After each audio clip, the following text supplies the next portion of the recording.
What is up, guys? It is your boy Smurfy here with a video for the Combo King YouTube channel. Just doing a video today on the Call of Duty Pro League, as in about just over a week we'll be having the first kind of online qualifiers for the first LAN in Boston. So we're going to use this video today to basically talk about the different rosters, maybe go into projections if we have time as well, but we'll see. So we're just gonna get started here in just a second, and hope you like the video. If you guys want me to do more, I'm not gonna go in depth on certain things, as you'll come to see and find out in the video, but if you do want me to, please let me know. I'll be happy to do more research on it in the background and do more in-depth looks. But with work right now, I've been a little bit busy, so I don't have time to, but hope you all enjoy the video. All right, first team we are starting off with is the Seattle Surge. So Seattle Surge, I feel kind of bad because they did get kind of hosed in free agency, because the thing with Seattle is they did have some good players on their team, between Sib and Pred being primarily like some of the best players in the game. But their other back half of their roster, no matter who they put there, I think at one point it was Slacked. I forget who they recently had added in there. I think at one point Afro was there, I think. Maybe, if Chris or Cammy. No, John was one as well. But for years, basically, this has been an issue. But they did lose Pred and Sib to other teams. So they've had to basically rebuild their roster from the beginning, because that was kind of their foundation. So now they're having to basically do a whole 180 and flip. So they kind of put together a roster I think has potential, but I'm not sure if I'm confident in that. So they decided to replace their four from last season with Illy, Hugh, Arcides, and again, I'm sorry if I butcher this one. I'm not too knowledgeable on like the challenger players that are going to be in the season, but I'm pretty sure it's Abusa is how you pronounce it, but that's the fourth they also added. So obviously, if you've watched CDL, you're familiar with three of those names. Arcides was on Gorillas, so was Hugh prior to them moving to Optics, and with Illy. But obviously, it didn't really work out in that Gorillas roster. He didn't play well. I don't know what it was. I don't know if it was a comfortability thing, role thing. I feel like he played fairly better on Optic with Illy on, in all honesty. So I wonder if that will work out for them, because Illy got dropped by Optic after having one of his best majors, in my opinion, at least in Search. I don't think he's great at respawn. I'm thinking that's probably his weakest point, and I think that's probably why they moved on from him, because they needed a guy to kind of, which what Ghosty did was take the hill, be the focal point of as an anchor to hold the team, hold the points, all that stuff, and he didn't kind of fill that, and it made Dashy kind of do that, and I feel like Dashy's better. So that's why he got dropped, I'm pretty sure. And then this team could be good, but again, you have some really inconsistent pieces, because a lot of it was based upon them not being consistent in every game mode or even across multiple events. Arcides didn't fill up the contract that he had with the Gorillas, which he had a really big contract for an AR. So for this roster to work, he's going to have to kind of refine that united Arcides, that phase Arcides, which hopefully if Hugh and Illy can kind of be the main slayers and kind of be the main threats that teams focus on, Arcides should be a lot better off. I'm not sure what his role will be, but he needs to be just consistent. Doesn't need to be a crazy talented player, right? It'd be nice, but I mean, ultimately, if he can kind of just be a consistent piece, and just be able to either carry Hugh or Illy when they're having their low matches, I think it could work out. But I imagine Surge will probably be on the bottom portion of the standings come end of season.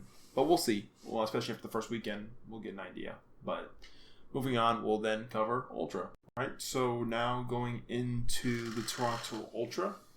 So the Toronto Ultra did make a small change. I mean, you didn't really expect this roster to make a lot of changes, as they were, in the grand finals. So the one they went with was they switched out Hixie and put in Envoy instead. Envoy has been pretty solid for the LA Thieves while he was there. He had a rough stint with Optic. prior to that. So I'll be curious to see how he turns out. I mean, I don't think he's going to be the needle push, but if the rest of their team plays really well and he kind of plays like Hit of the Thieves, I imagine they could potentially be back in the same conversation they were earlier this season. I probably would have just ran it back, though, with Hicksy.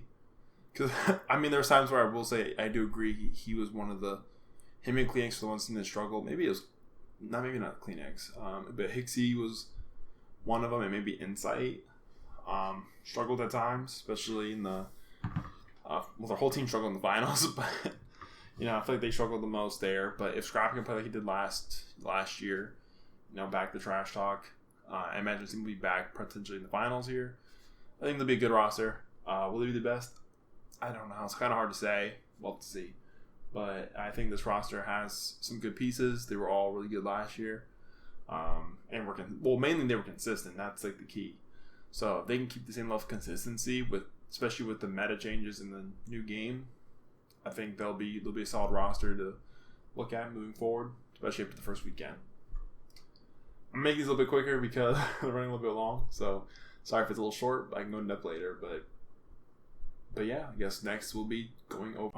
Now we're going into LA Thieves.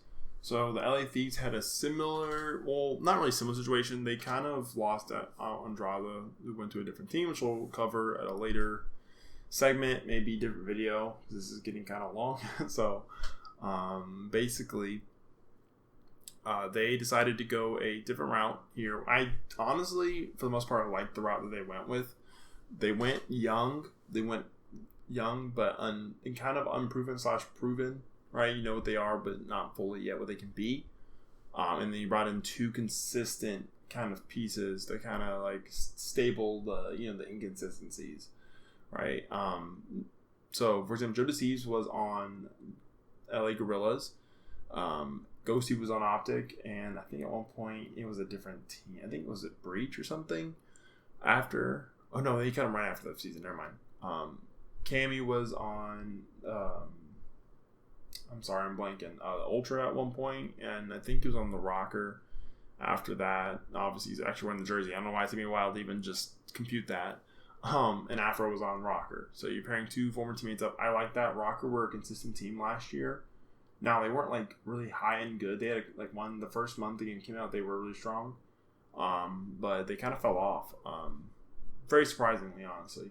So I do like that they brought back two of those teammates together. Afro was a really good Slayer last year, and I think he should be able to continue to do so.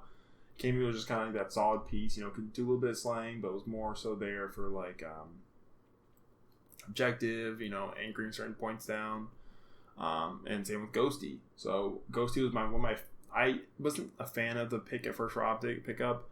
They got rid of Illy, but then he really like struggled a little bit early on. But when he found his role and was setting up and like anchoring those points and was setting up the transitions from hill to hill while his team could kind of move freely, it really made the Optic roster work, which is why they still technically upgraded, which we'll go into that. But I liked Ghosty honestly, and I think they kind of made a mistake by not having him. Joe Deceives was a really good player the first week or two. He was with the Gorillas in the first couple land matches. He kind of fell off though after that. Was very inconsistent. He fell into that I think what a lot of younger Call of Duty players fall into is they kind of just rely on their instincts and not they don't really think out everything as a lot of the more veteran established players do. So hopefully he can take the next step. I think from a talent perspective, he's one of the best, I think, in terms of slang. But then he does have those downward games. But the consistency on this roster should allow for him to have those inconsistent games and to hopefully get better over time. So I think they'll struggle early, but I will not be surprised if this roster starts to turn up the heat, months into the new game. So really excited about this roster, honestly. A+ for me for Thieves. And probably for this last part of the video, this will be now, I think, a two-parter because this is going on way longer than I thought it would. We're going to go over the New York Subliners, your defending champs of 2013. So this should be a pretty quick and concise little segment. But so they really didn't make a ton of changes, but they did make, I think, one of the biggest moves. They moved on from Priesta to Sib. and they got him from Seattle Surge, which was a massive move. It's mind-boggling that the best team essentially just got one of the best players on their roster now. So they might be my hands-on favorite to win it all this year, because I mean they were really good last year. They were really balanced. I mean, they didn't dominate every single like major. They did struggle here and there. I think like the second or third major after their first major win, they were struggling a little bit, but they stuck with their roster, and that's what a lot of these teams don't do. And it's my biggest pet peeve. I mean, like, they don't stick with the guys that got them there. So, obviously they had deficiencies because they didn't play consistently, so I'm not mad at them moving on from Priesta. Sib is clearly an upgrade, in my opinion. So, no disrespect to Priesta, though. No disrespect. But he's a clear upgrade to me.